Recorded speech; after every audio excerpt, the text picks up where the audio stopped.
అందరికీ నమస్కారం. ప్రభుత్వ పథకాల అప్డేట్స్ ముఖ్యంగా ఇందిరమ్మ ఇళ్లకు సంబంధించి ప్రతి అప్డేట్ ప్రతిరోజు మన ఛానల్లో వస్తుంది. తప్పకుండా సబ్స్క్రైబ్ చేసుకోండి. వీడియోస్ అయితే లైక్ చేస్తుండండి. ఇందిరమ్మ ఇండ్ల ఫైనల్ లిస్ట్‌లో మీ పేరు వచ్చే వరకు, మీ పేరు వచ్చిన తర్వాత మీ ఇల్లు నిర్మాణం పూర్తయి మీ అకౌంట్‌లో 5 లక్షలు పడే వరకు ఎలాంటి డౌట్స్ ఉన్నా, ఎలాంటి సందేహాలున్నా మన ఛానల్లో క్లారిటీ ఇస్తాను. తప్పకుండా వీడియోస్ అయితే లైక్ చేస్తూ ఉండండి. మీ ఫ్రెండ్స్‌కు, మీ రిలేటివ్స్‌కు షేర్ చేస్తూ ఉండండి. ఇక వివరాలకైతే ఈ వీడియోలో అయితే మధ్యలో ఆగిపోయిన ఇళ్లకు సంబంధించి మీ ప్రజాపాలనలో అప్లై చేసుకున్నా గానీ మీ పేరు రాని వారి గురించి, తర్వాత డబుల్ బెడ్రూమ్ ఇళ్ల గురించి, ప్రతి ఇందిరమ్మ ఇళ్లకు సంబంధించి ప్రతి అప్డేట్ మన ఛానల్లో వస్తుంటుంది. ప్రతిరోజు వీడియోస్ అయితే చూడండి, లైక్ చేసి ఉండండి. ఇక ఇందిరమ్మ ఇండ్ల స్కీమ్ అప్డేట్ చూస్తే నగరాల్లో, పట్టణాల్లో దరఖాస్తులేమో భారీగా వచ్చాయి. మరి సొంత జాగా ఉన్నవారికే ఇల్లు ఇస్తామంటున్నారు. కానీ నగరాలు, పట్టణాల్లో సొంత జాగా ఉన్నవారి వారి సంఖ్య అయితే చాలా తక్కువగా ఉంది. కాబట్టి మరి మంజూరైన ఇళ్లకు సరిపోను మరి ఇండ్లు మంజూరవుతాయా లేదా అని చెప్పేసి పట్టణాల్లో అయితే ఉంది. మరి గ్రామాల్లో అయితే సొంత జాగా ఉన్నవారు చాలామందే ఉన్నారు. కాబట్టి ఇలాంటి పట్టణాల కంటే గ్రామాల్లో పరిస్థితి మెరుగ్గా ఉందని చెప్పుకోవచ్చు. ఇక సర్వే అయితే దాదాపు 80% పూర్తయింది. గ్రామాల్లో సొంత స్థలాలు ఉన్నవారు అత్యధికంగానే ఉంటున్నారు. కానీ పట్టణ ప్రాంతాల్లో, నగర ప్రాంతాల్లో అయితే సొంత జాగా ఉన్నవారు లేరు. కాబట్టి మరి ఈ పరిస్థితి పూర్తిగా భిన్నంగా ఉంది. మరి తొలి విడతలో సొంత స్థలం ఉన్న వారికి ప్రాధాన్యత ఉంటుందని ఇప్పటికే రాష్ట్ర ప్రభుత్వం ప్రకటించిన సంగతి తెలిసిందే.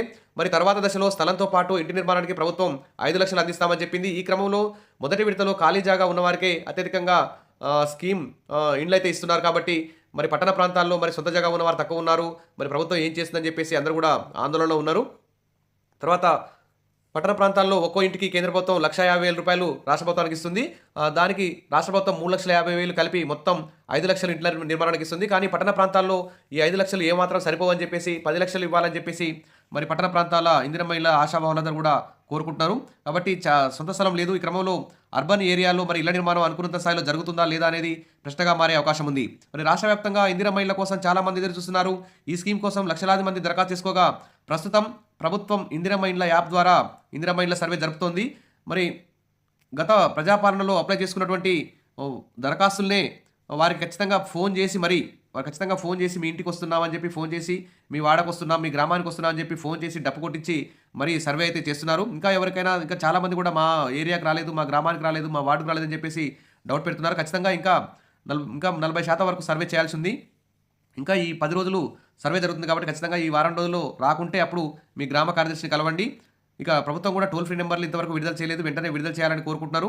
ఇక తప్పులు పడ్డ వాటిని కరెక్షన్ చేసుకోవడానికి కానీ, కొత్తగా అప్లై చేసుకోవడానికి ఎండీఓ ఆఫీస్లో, ఎంఆర్ఓ ఆఫీస్లో, కలెక్టర్ ఆఫీస్లో స్పెషల్ కౌంటర్ కూడా ఏర్పాటు చేయమని ప్రజలైతే డిమాండ్ చేస్తున్నారు. మరి ప్రభుత్వం వెంటనే ఆ చర్యలు కూడా తీసుకోవాలని చెప్పేసి ఇందిరమ్మ ఇళ్ల ఆశావాళ్ళందరూ కూడా కోరుకుంటున్నారు. దాదాపు నిన్నటి వరకు 74% సర్వే అయితే పూర్తయింది. ఈరోజు ఒక 10% పూర్తయితే మొత్తం ఈ రోజు వరకు 84% వరకు సర్వే పూర్తయ్యే అవకాశం ఉంది. మరి సంక్రాంతి తర్వాత ఇందిరమ్మ ఇళ్లకు సంబంధించి గ్రామాల వారీగా, పట్టణాల వారీగా లబ్ధిదారుల ఎంపికకు ఏర్పాట్లు అయితే జరుగుతున్నట్లు మంత్రి పొంగులేటి శ్రీనివాసరెడ్డి అయితే తెలియజేస్తున్నారు.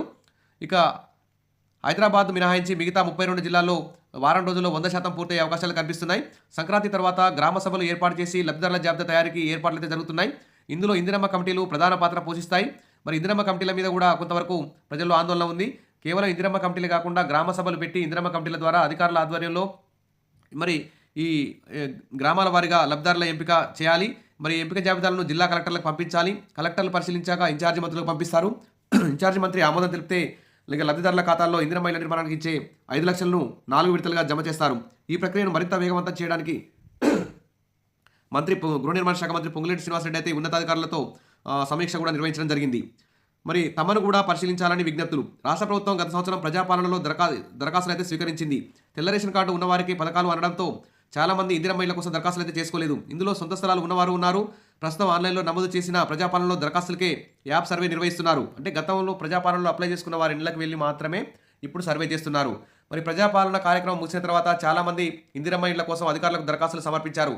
మరి ప్రస్తుతం సర్వేలో తమ దరఖాస్తులను కూడా పరిశీలించాలని వీరి నుంచి విజ్ఞతలు అయితే వస్తున్నాయి. మరి ఈ అంశాన్ని కూడా పరిశీలిస్తామని మంత్రి అయితే చెప్పారు. ఇక చూస్తే తెలంగాణలో ఇందిరమ్మ ఇళ్ల లబ్ధిదారుల ఎంపిక ఆలస్యమయ్యే అవకాశం కనిపిస్తుంది.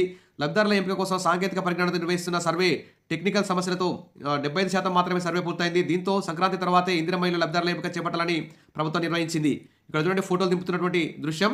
ఇలా దించాలంటే నెట్వర్క్ రాకపోవడం వల్ల అనేక ప్రాంతాల్లో, మారుమూల ప్రాంతాల్లో ఈ సర్వే అయితే చాలా ఆలస్యం అవుతున్నాయి. ఇక ఇందిరమ్మ ఇళ్ల సర్వే, ఇందిరమ్మ రాజ్యం, ఇంటింటా సౌభాగ్యం, నిల్వ నీడలేని పేదలకు సొంత ఇంటి కలను నిజం చేస్తామని ఇది కాంగ్రెస్ ప్రభుత్వ హామీ.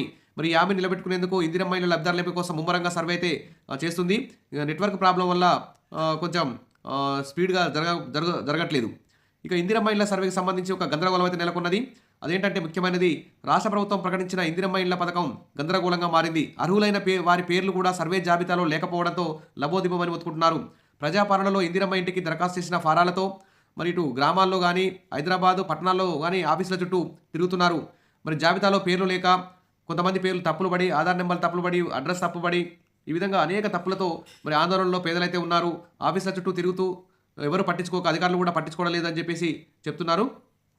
కాబట్టి ప్రజాపాలన దరఖాస్తులను ఆన్లైన్లో నమోదు చేయడంలో అప్పుడు అధికారులు చేసిన తప్పిదాలు ఇప్పుడు అర్హులైన పేదలకు ఇల్లు రాకుండా మారేటువంటి శాపంగా మారినాయని బాధపడుతున్నారు. విద్యార్థులతో ఆదరాబాదరగా, అనుభవం లేని కంప్యూటర్ పరిజ్ఞానం లేని వారితో ఆదరాబాదగా అప్పుడు ప్రజాపాలనలో ఇండ్ల కోసం అప్లై చేసుకున్న వారి ఫామ్లన్నింటినీ కూడా ఆన్లైన్ చేయించడంతో అనేక తప్పులు అయితే జరిగాయని ఆరోపణలు వస్తున్నాయి. అవే దరఖాస్తుల ప్రకారం సర్వే చేపట్టడంతో ఇప్పుడు చాలామంది పేర్లు, నిజంగా పేదవారి పేర్లు కూడా ఈ లిస్టులో లేకపోవడం పట్ల చాలా గందరగోళత నెలకొన్నది. ప్రజాపాలనలో దరఖాస్తు చేసుకున్నామని సర్వే సిబ్బందితో బాధితులు మొరపెట్టుకోగా తామేమీ చేయలేమని అధికారులు అయితే చేతులిస్తున్నారు.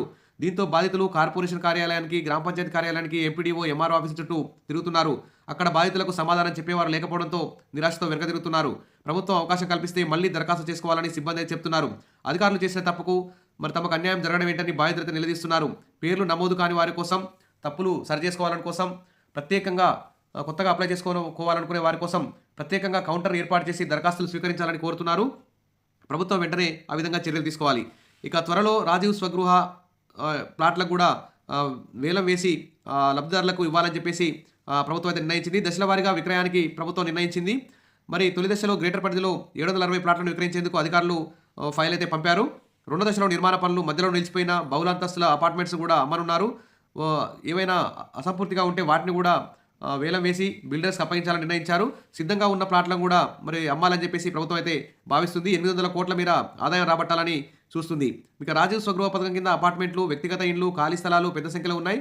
సుమారు 700 కింద ఒక దఫా అమ్మగా 1800 కోట్ల వరకు ఆదాయం లభించింది. ఇప్పుడు మళ్ళీ అమ్మితే 800 కోట్ల వరకు ఆదాయం వచ్చే అవకాశం ఉంది. మొత్తం 2500 కోట్ల ఆదాయాన్ని ఆర్జించాలని, ఆ డబ్బులని మళ్ళీ ఇందిరమ్మ ఇళ్ల కోసం కేటాయించాలని, ఇతర పథకాలు కేటాయించాలని, మరి తొలి విడతలో వేలం ప్రక్రియను వచ్చే నెలలో చేపట్టాలని ప్రభుత్వం అయితే నిర్ణయించింది. ఇక డబుల్ బెడ్రూమ్ ఇళ్లను పంపిణీ చేయాలి. గత ప్రభుత్వంలో నిర్మించిన డబుల్ బెడ్రూమ్ ఇళ్లను వెంటనే లబ్ధిదారులకు పంపిణీ చేయాలని సిపిఎం రాష్ట్ర కార్యవర్గ సభ్యులు జూలకంఠ రంగారెడ్డి ప్రభుత్వాన్ని కోరారు. రాష్ట్ర వ్యాప్తంగా 6-7 సంవత్సరాల కిందట పేద ప్రజల కోసం ఇల్లు నిర్మించారని, అక్కడక్కడ కొన్ని ఇళ్లు మధ్యలో ఆగిపోయాయని, వసతులు లేకపోవడంతో పంపిణీ చేయలేదని, దాంతో ఆ ఇళ్లు శిథిలావస్థకు చేరుకుంటారని తెలిపారు. అప్పటి నుంచి అక్కడ మౌలిక వసతులు కల్పించాలని, మధ్యలో ఆగిపోయిన ఇళ్లకు కూడా బిల్లులు మంజూరు చేయాలని చెప్పేసి డిమాండ్ చేశారు. మరి గత ప్రభుత్వంలో లక్కీ డ్రా ద్వారా లబ్ధిదారులను ఎంపిక చేశారని, వారికైనా ఆ ఇళ్లను కేటాయించాలని, లేదంటే ప్రస్తుత ప్రభుత్వం మళ్ళీ లబ్ధిదారులను గుర్తించి ఇవ్వాలన్నారు. రోడ్లు, డ్రైనేజీ, వీధి దీపాలు, మంచినీటి సౌకర్యం కల్పించాలన్నారు. ఇక అదేవిధంగా 2.74 లక్షల ఇందిరమ్మ ఇళ్ల దరఖాస్తుల పరిశీలన పూర్తి. హైదరాబాద్ సంబంధించి భారీ ఎత్తున దరఖాస్తులు అయితే వచ్చాయి. మరి దానికి సంబంధించి సర్వే కూడా దాదాపు 50% వరకు పూర్తయిందని చెప్తున్నారు. వీరితో పాటు నిరంతరం అధికారులు కూడా పర్యవేక్షణ చేస్తున్నారు. ఇక మిగిలిన దరఖాస్తుల పరిశీలన కొనసాగుతుంది. ప్రతి ఒక్క దరఖాస్తును పరిశీలించేందుకు సర్వేయర్లు ఆ అప్లికేషన్ పెట్టుకున్న వ్యక్తికి, ఆ యజమానికి ఫోన్ చేసి మరీ వెళ్తున్నారు. తమ ఇంటికి వచ్చే సమాచారం కూడా ఎప్పుడు వస్తామని కూడా తెలియజేస్తున్నారు. కాబట్టి ఆందోళన చెందవద్దన్నారు. ఆ సమయంలో ఆధార్ కార్డు, స్థలానికి సంబంధించిన పత్రాలు పరిశీలన కోసం సిద్ధంగా పెట్టుకోవాలని చెప్పారు. ఇంకా ఏది ఏమైనా ప్రజాపాలనలో అప్లై చేసుకున్న వారి పేర్లు ఇప్పుడు ఇందిరమ్మ ఇళ్ల సర్వే యాప్లో అయితే కనిపించట్లేదు, తప్పులు పడ్డాయి. కాబట్టి కొత్తగా అప్లై చేసుకోవాలనుకుంటున్నారు. కాబట్టి వారందరూ కూడా స్పెషల్ కౌంటర్ కూడా ఏర్పాటు చేసి ఆ టోల్ ఫ్రీ నెంబర్ కూడా వెంటనే విడుదల చేయాలి. ఇందిరమ్మ ఇళ్లకు సంబంధించి సంక్రాంతి నాటికి గ్రామాల వారీగా, పట్టణాల వారీగా లిస్ట్ అయితే తయారు చేయాలని చెప్పేసి కోరుతున్నారు. కాబట్టి వెంటనే ప్రభుత్వం ఈ విధంగా చర్యలు తీసుకోవాలి. ఏ డౌట్ ఉన్నా కానీ అధికారులు ప్రజలతో సానుకూలంగా స్పందించే విధంగా, సమాధానాలు ఇచ్చి సమస్యలు పరిష్కరించే విధంగా ఆదేశాలు జారీ చేయాలి. ఇంకా ఏమైనా డౌట్స్ ఉంటే మీకు ప్రతి సోమవారం మీ జిల్లా కలెక్టర్ ఆఫీస్లో ప్రజావాణి కార్యక్రమం జరుగుతుంది. ఆ కార్యక్రమంలో మీరు ఇందిరమ్మ ఇళ్లకు సంబంధించి కానీ మీరు ఫిర్యాదు అయితే ఇవ్వచ్చు. వెంటనే మీ సమస్య పరిష్కారం అవుతుంది.